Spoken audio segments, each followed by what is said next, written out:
like a very famous emerging Malaysian writer, right?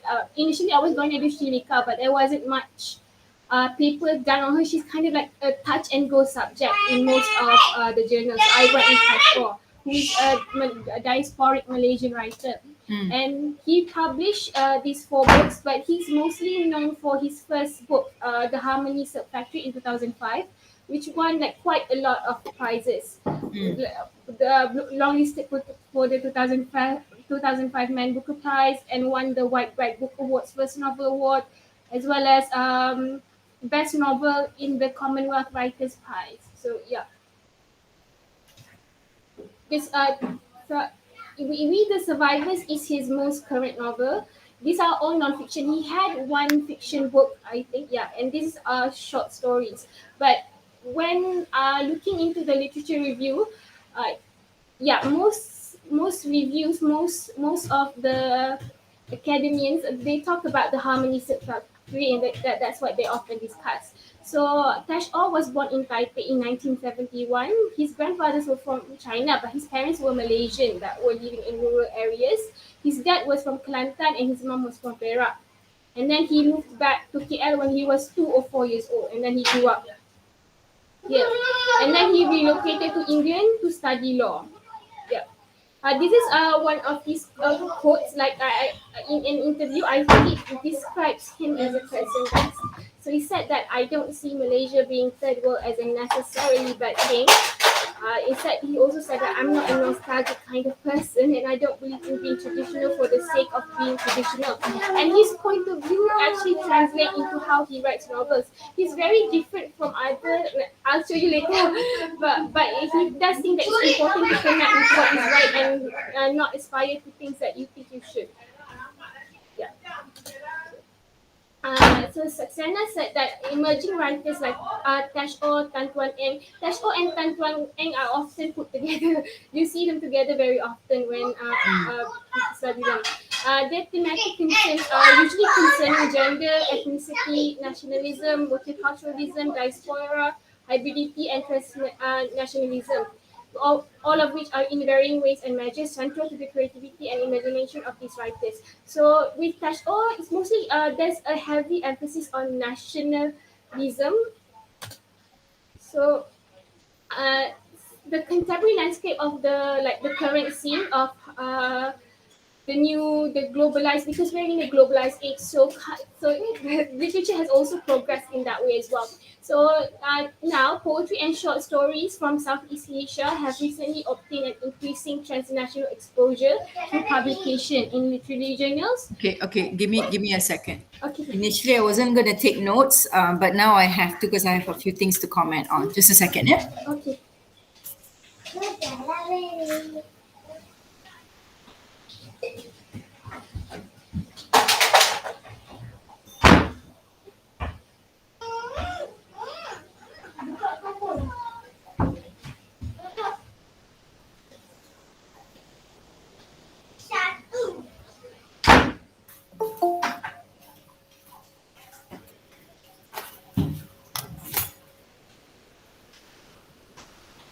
Elia wants to join. Her appointment is at 2. Are you okay if she joins now? Yeah, I'm okay. I'm alright with it. If she's alright with it, I'm also okay.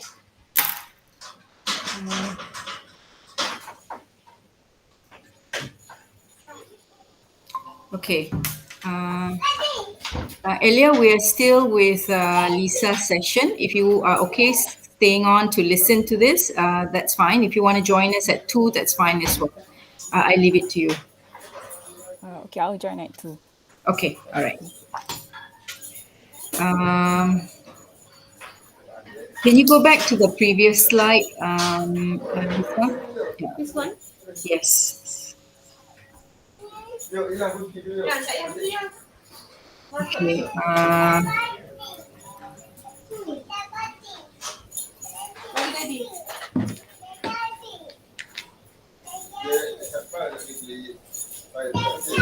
Yes.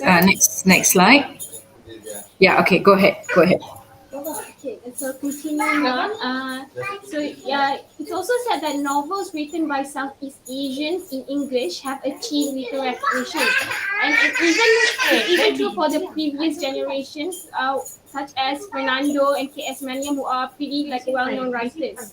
While they have may receive like very much critical attention from some Commonwealth literature and post-colonial literary studies scholars, they have not achieved international recognition.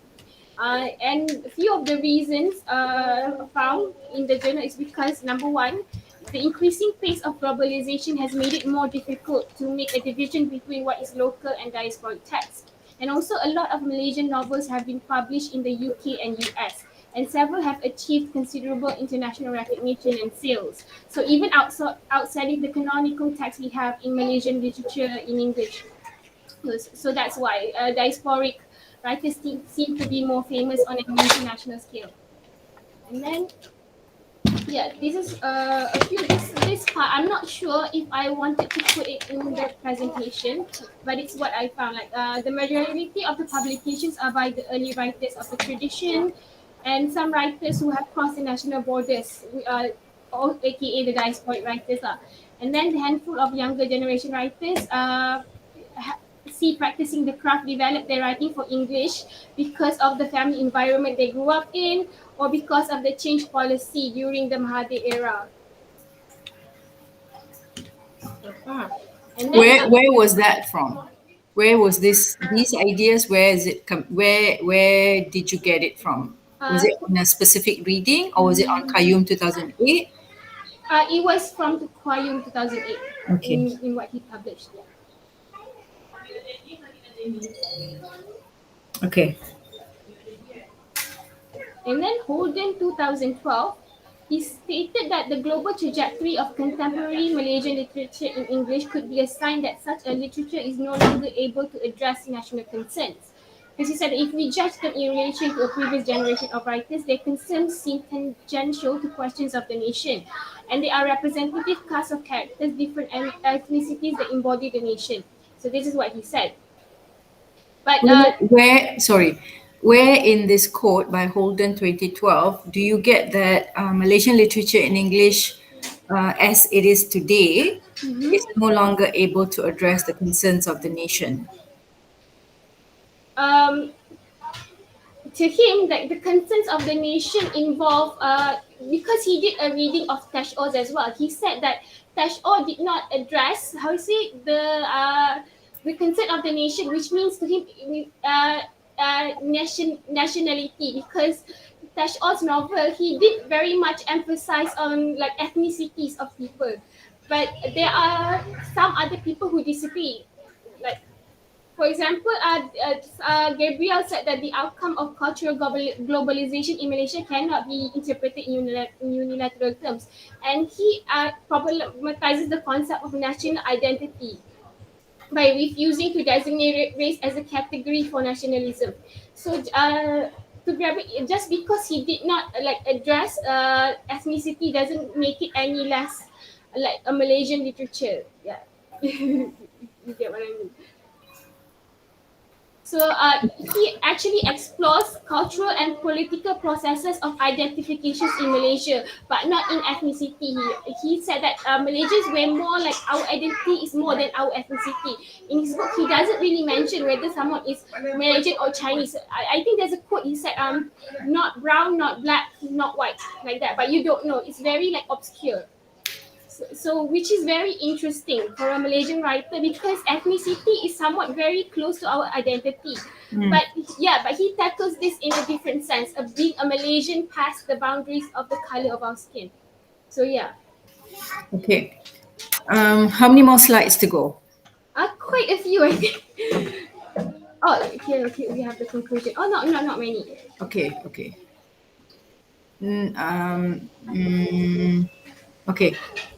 I think can stop now. Your presentation, but don't stop sharing the screen. Okay. In terms of the number of references and the type of references that you have identified for this assignment, this is fine. So you've got enough to kind of identify the current state of discussion vis-a-vis topic that you have identified, which is the narrative of cash out. But what needs to be relooked is the way you have presented your findings. So if you go back from the very first slide, if you go back to the first slide, okay. So in this introduction, you are presenting to the audience about this particular writer, who he is, what is his background, how many works has he written so far, and which of these works have been award-winning writings. Yeah. So you begin by introducing a particular writer and his canon. So this is the narrative of your presentation. So you start with Tesh Ao, then you go to the next slide. You talk about Tesh Ao, you talk about his background, and you even allow his voice to be heard in this presentation. His author defines social reality. So the next slide. And then you connect it to what others are saying about both him as well as writers of his contemporary, including Tan Tuan Eng and Prita Samarasan, which is their thematic concerns predominantly revolves around these selected themes of gender, ethnicity, nationalism, multiculturalism, diaspora, hybridity, and transnationalism. Okay. So the next slide. Now, this slide goes from very particular, looking at one individual writer and the kind of concerns that scholars have identified about his works, to a macro level of Malaysian literature in English, looking at past writers. So the connection between what you have said so far and this one there's a big leap. You go from a micro level, looking at one writer, to a macro of looking at the tradition of Malaysian literature in English. Then the next slide, you pursue this again, looking at Malaysian literature in English and the kind of concerns of Malaysian literature in English and the types of writers that we have, the younger generation, the diasporic, and these concerns are largely because of the policies of the previous governments, right? The 1980s, 90s, 2000s. Okay, the next slide. Um, Again, looking at Malaysian literature in English as a literary tradition and the kind of concerns and how it reflects global concerns, right? And the next slide. Then you're coming back to a particular writer. You're coming back to Tesh Ao. So do you see how your audience will feel a little confused? You start with Tesh Ao, then you go general, then you come back to Tesh Ao, and then the next slide, and then you're looking at specific narratives by Tesh Ao. So my recommendation, the next slide. Okay, then okay. I would say let's look at your conclusion and see what it is that you are trying to say in this presentation. And now, based on that, let's work backwards and redefine the scope a little bit. So, trans-ethnic representation of the nation, and it's gaining cultural, ideological, cultural significance in opposed to the notion of race. If you start with that sentence and show how scholars have reviewed, or how scholars have um, previous scholars have defined Malaysian literature in English and its transition from race-based identity to a more trans-ethnic sense of identity. So you begin with looking at MLE, the canon, right? You start with that. And then you say, based on that, you are going to focus on one particular writer which is dash out. Okay. So you I go from the broad, so you funnel down your arguments from the broad literary scope to you go from the broad, you narrow it down to a particular writer, and then you review what past studies have said about that particular writer okay. I understand. and his works. Particular, maybe there are specific novels that you want to focus on. You can do that. So my recommendation is number one, start from the big picture, then you narrow it down to touch out. That's number one. And number two, each slide you should focus on one issue that you want to identify. Don't focus on a particular scholar or researcher like Holden or Sazina or Kayum. Don't focus on the scholar or the article. Rather, focus on issues that you want to showcase, which again is reiterated in your conclusion. So if your issue is how Malaysian literature and English has evolved from a more race-based representation to a trans-ethnic representation, show me as many references as you want that state this as their finding. It could be Gabriel, it could be Kayum, it could be Holden. So you can have two or three references reiterating the same point, but the review is not talking about Kayum, it's not talking about Holden, it's not talking about Gabriel. The review is discussing this issue of how MLE, the major significant change in the literary canon from the 20th century to the 21st century is the shift from a race-based representation to a trans-ethnic based representation.